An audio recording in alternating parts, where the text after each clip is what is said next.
Muy buenas noches. Les damos la bienvenida a una emisión más de Clínica de la Fe. El día de hoy tocaremos un tema que es muy probable que apenas y medio bosquejemos, que es el tema de la salvación, el tema del lugar de la salvación y cómo es que la vida se va organizando en torno a esta idea de la consigna de llevar el evangelio a todos los rincones del mundo. También habrá, digamos, algunas consideraciones en torno a cómo la idea de salvar al prójimo, salvar a los mundos, salvar a las naciones, pues configura una serie, digamos, de militancias que acotan la existencia y que trastocan incluso la vida familiar, ¿no? No solamente la vida de quien decide volverse promotor de la salvación, sino también trastoca la vida de quienes le rodean y pues ello genera, digamos, diversos mecanismos sociales que algunos de ellos adquieren, digamos, rasgos muy patológicos y que es necesario, digamos, comentar, ¿no? Comentar en el entendido, pues, de que la misma idea de llevar un mensaje salvador, pues tiene, digamos, implicaciones en el terreno personal, pero también en el terreno de aquellos que prestan oído a este tipo de mensajes. Entonces, entendemos, digamos, que la dificultad teológica que existe en torno a este sesgo mesiánico que aparece en el texto bíblico no es sencillo de resolver. De hecho, hay toda una analítica pues, que da cuenta, digamos, de aquellos momentos en los que hubo una efervescencia mesiánica y que en algunos momentos derivó en avivamientos, pero también en otros momentos derivó en confrontaciones armadas, cuerpo a cuerpo, y en algunos otros momentos, pues, generó, digamos, confrontaciones doctrinales.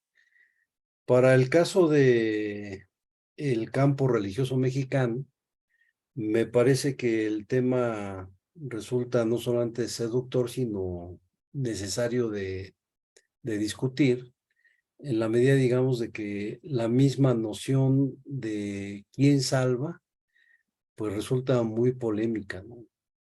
Eh, Porque pues hay grupos religiosos que envían a sus promotores, a sus predicadores, con la misión de salvar al mundo. Y uno se pregunta si el hombre es capaz de salvar al hombre, ¿no? Sobre todo bajo los parámetros que marcan los evangelios, y por supuesto que uno está tentado a considerar con mucha seriedad y con muchas dudas si este tipo de discursos se apegan o más bien subvierten el sentido bíblico de el mensaje salvador, ¿no? Eh, pues vamos a entrarle, vamos a compartir los comentarios y pues vamos a ver qué, qué argumentos edificamos, ¿no? En esta noche. Muchas gracias, César. Pues buenas noches a todos. Yo quiero, pues básicamente lo que quiero compartir hoy es mucho de mi vivencia personal dentro de mi experiencia como creyente, como parte de alguna congregación o algunas donde estuve, mi propia formación como seminarista. Y bueno, recordar les decía hace un momento antes de empezar la grabación, que en la denominación donde estudié mi seminario, el tema del evangelismo era un tema fundamental, esencial, eh, era parte de la creencia y de la praxis. de un modo, digamos, exacerbado, ¿no? No había como que mucho equilibrio ahí. Y, y bueno, a la luz del tiempo uno va viendo cómo choca esa idea demasiado invasiva de querer, a mi forma de ver, de querer convencer a otro, pues de creer en un evangelio, de que el evangelio es una buena noticia, llámese creer en Dios, creer en Jesús, la obra que él hizo en la cruz, recibirle como único y suficiente Salvador. Ese es parte del lenguaje que prevalece. Y bueno, dentro de las actividades que yo tenía como seminarista, no solo yo, todos mis compañeros, era parte inclusive de los reglamentos que nos regían, era que teníamos que disponer de más o menos unas 4 a 6 horas, 2 veces a la semana, para ir a evangelizar. Esto era un evangelismo a quemarropa, era tocar la puerta de las personas en sus casas para hablarles de Dios. Entonces, parte del discurso también era querernos imponer a los creyentes la carga de que Dios nos había dado la tarea de ir a buscar las almas perdidas. Ahí viene otra frase muy, que a la luz, lo puedo decir, a la luz del tiempo, yo ya entiendo como muy diabólica, porque se hablaba de ganar almas, ¿no? Y ganar almas era que la persona repitiera una oración donde aceptaba a Cristo. Entonces, la pura visión ahí mezclada con ideas platónicas, ¿no? Ir a salvar un alma, pues también exentaba a la propia iglesia y al propio creyente como de una visión social, porque mientras el alma estuviera salvada, pues el cuerpo no importaba tanto, ¿no? Si el pobre seguía siendo pobre, de todos modos, pues ya se había salvado. Entonces, no era tanto como cambiar estructuras o llevar, digamos, un mensaje libertario a las personas, sino, pues más bien hacerlos parte del grupo religioso al que uno estaba. Entonces, había mucho enfoque en la culpa porque sí se nos decía eh, tácita y a veces muy claramente que cuando alguien no aceptaba a Cristo, pues y moría, se iba a perder, iba a estar condenado al infierno y que íbamos a ser responsables nosotros de no haber avisado. Entonces, uno tenía una carga no solamente por las almas o las personas que iba contactando en este fuego evangelístico, sino que dentro del propio círculo familiar uno tenía una carga pesadísima por aquellos familiares que no creían, como que no habían aceptado a Cristo, ¿no? Entonces ahí me tienen a mí, en mis vacaciones del seminario, regresando a mi casa, a mi lugar de origen, y yendo a visitar a tíos, primos, parientes para irles a hablar de Cristo, lo cual pues me distanció muchísimo de la mayoría de ellos porque esto era muy invasivo, muy agresivo, muy a quemarropa, como he dicho en un principio. La otra parte que yo recuerdo mucho y hoy de verdad que pues agradezco estar, que no haya tenido yo un atentado hacia mi integridad, porque la otra vez que nos organizaban para ir en grupos, en parejas de dos en dos, pues a las colonias más populares, y por populares quiero decir las más, quizás las más peligrosas, las más llenas de violencia, ¿no? En mi caso fue en la ciudad de San Luis Potosí, y entonces a veces sí nos llevábamos incluso sustos por las personas que salían de las casas en las que tocábamos y por obviamente, pues como íbamos nosotros muy agresivos, en el sentido de quererlos cambiar de religión, pues obviamente también detonábamos reacciones a veces muy agresivas en contra nosotros, ¿no?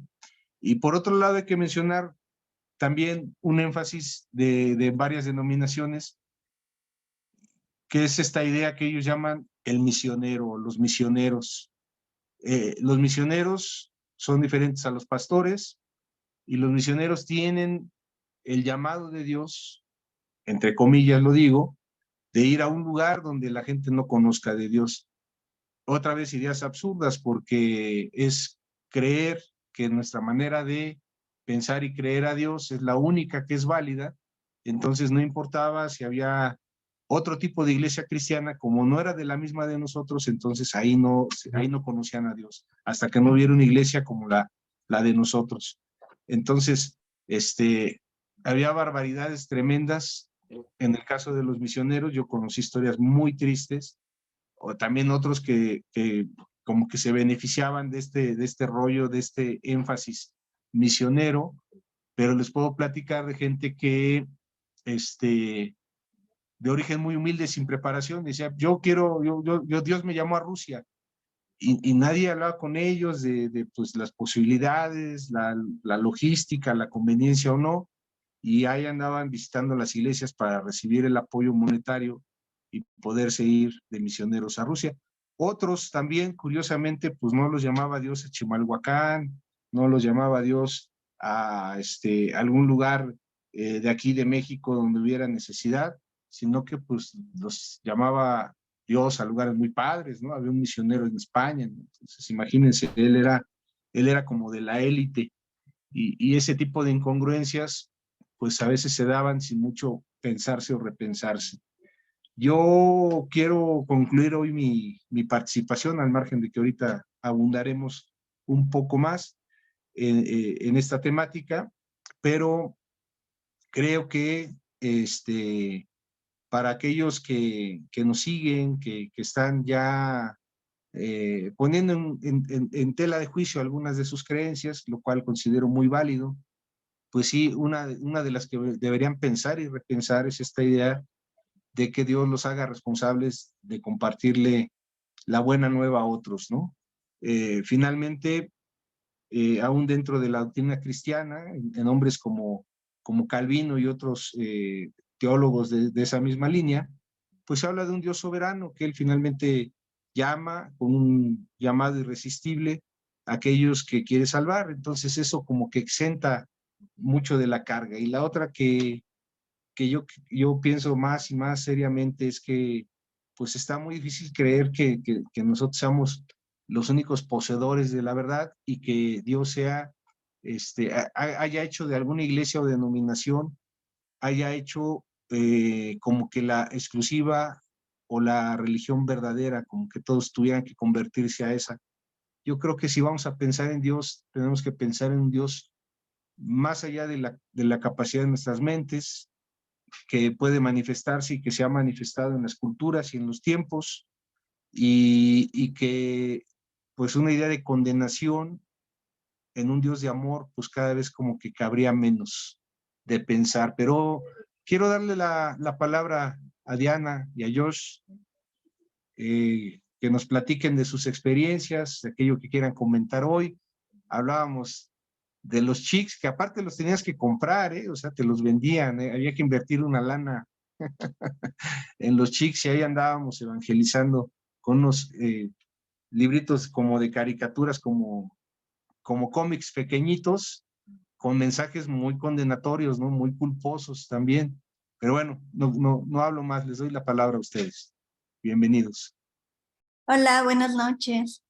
Bueno, pues en mi caso, que desde niña iba a la iglesia cristiana, pues sí, me inculcaron mucho esta parte de compartir pues las buenas nuevas, pero realmente no sonaban tan buenas, ¿verdad? Porque como dice Roberto, era muy al estilo el mensaje como de estos libritos chics, que realmente pues se condenaba más que una buena noticia, era algo malo, era como, bueno, eres pecador y te vas a ir al infierno, ¿no? Entonces, pues así crecí, igual en la primaria, pues yo compartía eso con mis compañeros y pues ya sabrán, o sea, cómo me iba, ¿no? De tanto compartirlo. Pues muchas veces ya ni se querían juntar conmigo, aunque iba en la primaria, por estar como trayendo este mensaje, y realmente pues yo no lo hacía en mala onda, o sea, tenía 7 años, 6 años, y en mi mente era como, es que yo quiero que ellos se vayan al cielo, yo quiero que ellos conozcan de Jesús, que ellos también puedan ir a la escuelita dominical, como que eso tenía en mi cabeza, ¿no? Y pues ya cuando fui creciendo,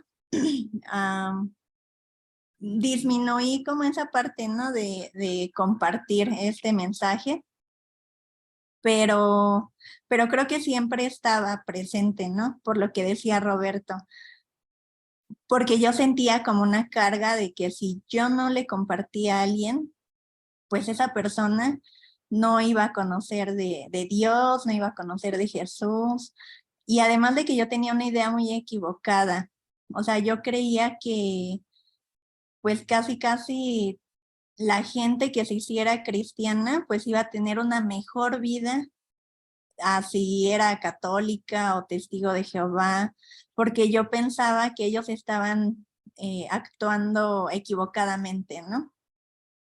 Igual, o sea, pues yo creo que me sentía como que yo tenía la verdad o que yo podía aconsejarles lo que era bueno. Y ya de adulta, pues compartiendo hace pocos años, 4, 3 años, pues me veo como en lo mismo, ¿no? En señalar a quien no cree en Jesús o pues sí, aconsejándoles también como que lo que necesitan es ir a la iglesia, lo que necesitan es ser cristianos para que su vida esté mejor. Ya no lo compartía como antes, como un mensaje de que sí iban a estar súper bien, o sea, ya no, a lo mejor ya había cambiado mi discurso porque la doctrina que practicábamos ya era diferente y decían que pues todos venimos a sufrir, que todos podemos tener problemas, inclusive cuando eres cristiano, ¿no? Entonces era como diferente, pero al mismo tiempo era igual, porque era como, ah, pues sí, yo soy la poseedora de la verdad y yo te la estoy compartiendo a ti para que hagas cambios en tu vida, para que creas en el único Dios, todo este tipo de cosas, ¿no? Pero creo que lo que más me impresionó fue que a mí me pasó que me sentía como muy vacía, precisamente por esa cuestión del llamado, porque yo decía, no, pero si desde niña me ha gustado compartir de Dios, compartir el mensaje, el evangelio, ¿por qué a mí no me pasa como estas otras personas que pues tienen como varios patrocinadores, ¿no? Donantes y que están en cierta, no sé, institución de misioneros y ya no tienen que trabajar, pues sí, ¿no? O sea, como en un trabajo secular, sino que ahora ya hay gente que está detrás de ellos y que les está depositando cada mes, pues para que puedan sobrevivir de eso, ¿no? Era lo que yo pensaba, como de, no, Dios, ¿por qué no me llama? Y así. Entonces creaba como mucha frustración en mí, hasta que después pues ya me di cuenta que, con mucho respeto lo digo, porque tenemos amigos que se dedican, ¿no? Como a ser misioneros, pero realmente es un negociazo gigante, donde hasta arriba están las personas que reciben donaciones fuertes y hasta abajo están los voluntarios, que generalmente son universitarios que pues muchos se convirtieron en ese ministerio, muchos otros vienen de iglesias y ya eran creyentes y pues hacen el trabajo que a lo mejor debería de hacer la persona a la cual le están pagando y lo hace de a gratis, ¿no? Y pues se conforma con una invitación a comer o no lo sé, o sea, pero sí, o sea, esta gran comisión también es una comisión monetaria muchas veces, no para todos, pero sí para muchos y creo que pues no sé, o sea, no sé si estas personas que lo hacen ya no reflexionan, ya no piensan en, pues sí, en lo que están haciendo, o les pasa como a mí cuando era niña, ¿no? Que realmente yo decía, es que quiero que ellos se vayan al cielo y que estén bien. Pero bueno, creo que esa es mi experiencia como con esta parte del mensaje de la Gran Comisión, ¿no? Como pues algo muy frustrante, algo violento hacia los demás al querer imponer una creencia que pues es eso, ¿no? Una creencia que no es una verdad absoluta y pues ya, ¿no? Como, pues sí, yo le doy gracias a Dios porque no, pues sí, a lo mejor porque no estoy como inmiscuida en eso que yo quería, ¿no? En que yo quería ser misionera y a lo mejor vivir de las donaciones de otras personas. Realmente creo que, que ese fue como un milagro para mí, el no estar ahí. Pues desde mi experiencia, pues creo que un punto que tocó Diana hace rato es esta parte de que te hacen ver o te transmiten esta idea de que el ser misionero es como, pues, el deber ser de todo cristiano, en el sentido de, pues, dedicarte a eso, ¿no? A evangelizar y a estar, pues, o sea, que tu propósito, que tu enfoque no sea como las cosas seculares, ¿no? De este mundo. Si quieres tener una carrera o algo así, pues estás en otra categoría, ¿no? Que es diferente a que si eres misionero, que si en vez de estudiar una carrera vas a un seminario y eres misionero, ¿no? Ese es otro nivel. Y esa perspectiva, pues también afecta, ¿no? Y te hace como si fueras un cristiano de otra categoría, ¿no? De otro nivel.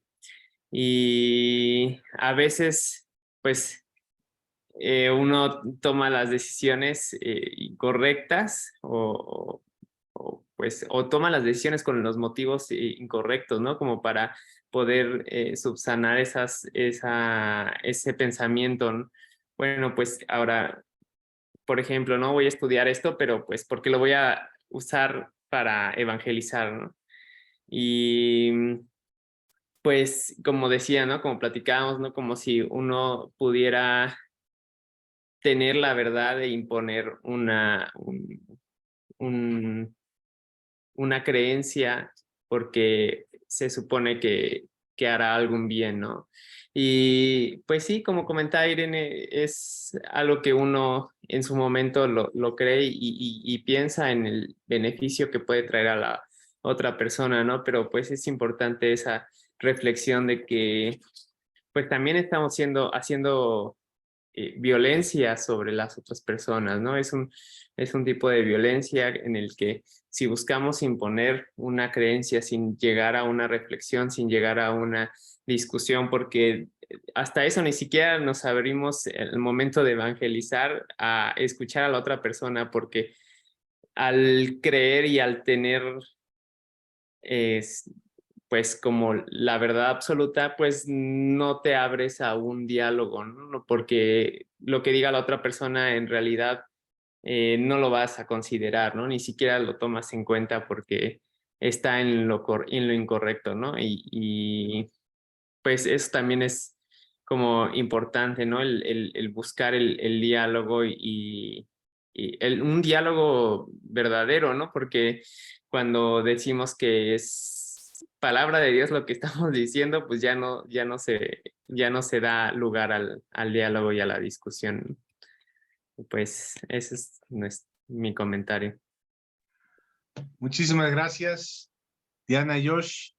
Pues hay muchas preguntas para el profe César, al que le invitamos que, que nos amplíe, que nos dé luz. Hablamos de un esquema Ponzi, o sea, sí hay como que una finalidad de pues tener más víctimas, ¿no? Bueno, más víctimas, más feligreses, más clientes que aportan más, o sea, una congregación más numerosa, pues es más poderosa en cuanto a temas económicos. Pero es una pirámide, o sea, el güey que está hasta arriba, ese ya no anda tocando puertas, ¿no? Ya no anda repartiendo folletitos. Y y qué tanto hay de capitalismo en estas ideas, ¿no? Hay marketing, hay eh, ideas como utilitarias. ¿O tú qué opinas? O sea, de que puede hacerse una lectura desde ahí, o sea, hablar de la economía de la salvación, o sea, por supuesto que se puede hacer, ¿no? O hablar de una economía del llamado, también se puede hacer. Sin embargo, me parece que un aspecto que resulta mucho más relevante en esta discusión es dónde coloca uno el lugar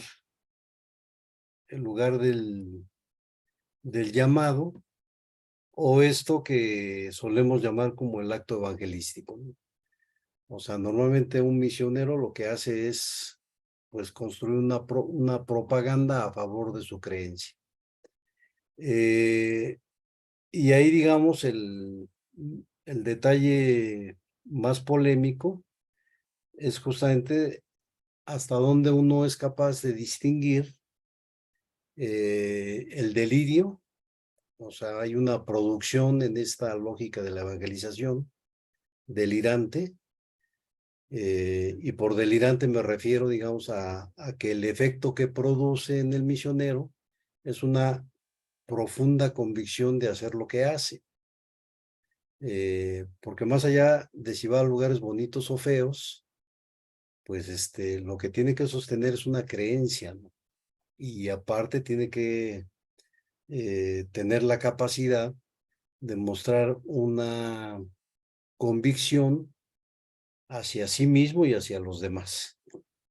Entonces, ese acto delirante me parece que es un acto subversivo al sentido, digamos, pues al sentido evangélico de lo que significa una conversión. ¿A qué me refiero? O sea, básicamente a lo que me refiero es que si hay un llamado, o si acaso es posible derivar un llamado del texto bíblico, pues es el llamado a cumplir los principios del reino de Dios. El acto evangelístico, el acto misionero, pues de hecho el texto bíblico lo coloca como añadidura. O sea, si uno cumple los principios del reino, lo demás viene por añadidura. El problema es que lo queremos hacer al revés. O sea, queremos que la gente se convierta sin necesariamente tener el compromiso de cumplir los principios del reino de Dios. Y ahí es donde se distorsiona el asunto. Ahí es donde es posible hablar de que las iglesias se han vuelto mercado, se han vuelto negocio, se han vuelto parte del modelo capitalista, que finalmente terminan, digamos, ofreciendo a un Cristo que es un Cristo similar a un producto, porque es el Cristo que sana, es el Cristo que salva, es el Cristo que cura, es el Cristo que resuelve. Y no hay, digamos, una vinculación estrecha pues con todo lo que tiene que ver con las responsabilidades que uno asume siendo converso o no siendo converso. Y ahí uno encuentra, digamos, las diferencias y los desvíos, ¿no? Porque el converso suele atribuirle absolutamente todo a Dios. O sea, si la gente enferma, pues es voluntad de Dios. Si la gente sana, es voluntad de Dios.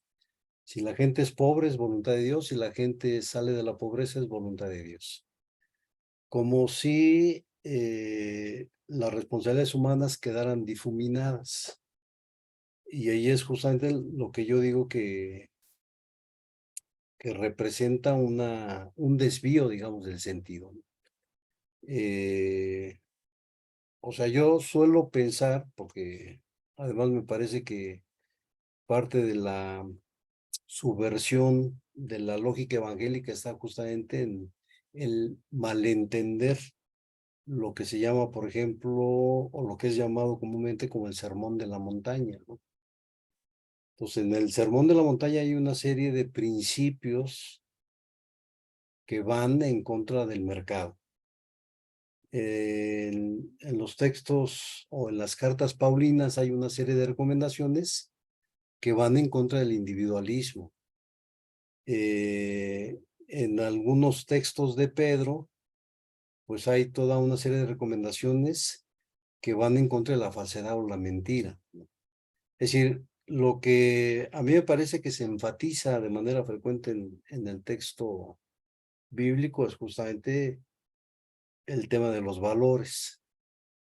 Y el tema de la salvación, si uno no lo coloca como una cosa que viene por añadidura, entonces podemos volver el discurso evangélico en cualquier cosa. O sea, desde una mercancía que cambio para tener diezmos, tener ofrendas, tener riqueza, hasta una mercancía que permite someter al prójimo. No sé si se entiende, ¿no? O sea, es todo este conjunto de desviaciones, que son desviaciones delirantes, pues, que no apelan al sentido de responsabilidad de un converso, sino apelan al sentido fanático del converso. Y entonces de ahí deriva, digamos, estas imposibilidades de las que habla Diana y Josh, en términos, digamos, de, pues mejor no polemizar el tema, porque pues la gente literalmente se cierra y se fanatiza, ¿no? Entonces, ¿cuál es la virtud del modelo capitalista? Pues que está montada sobre la idolatría. Es un acto idolátrico. Entonces hay ciertos tipos de evangelismo que no pueden ser leídos más que a la luz de la idolatría. O sea, una evangelización que se centra en las lógicas del hablar en lenguas, o una evangelización que se centra en la lógica de sanar, o una evangelización que se centra en la idea de que si te vuelves cristiano te vuelves rico, porque Dios te va a bendecir. O sea, pues lo que están vendiendo son ídolos, no están ofertando evangelio, ¿no? Entonces, esta cuestión, digamos, de pensar el acto salvífico me parece que nos obliga a repensar justamente cómo las prácticas en buena medida son delirantes más que transformadoras, ¿no? No, pues muy interesante. Pues como decías bien, en un principio apenas tocamos el tema someramente, habría mucho que platicar. Me hicieron recordar ahora cómo esta iglesia que mencioné en la charla previa a la grabación tenía como baluarte el número de bautizados que tenía por año y los contaban por miles, ¿no? Pero en fin, el tema es largo. Hoy hemos agotado pues nuestro tiempo de esta sesión y pues queremos hacer la extensiva la invitación a aquellos que siguen nuestras transmisiones mediante la página de Facebook Clínica de la Fe y en el canal de YouTube Cristiano Rebelde. Por ahí agradecemos mucho que la atención que le prestan a estas emisiones. Les mandamos un afectuoso saludo y nos estamos viendo la próxima con nuestro siguiente tema. Gracias a cada uno de ustedes, gracias por la participación de hoy y nos vemos en breve. Un saludo.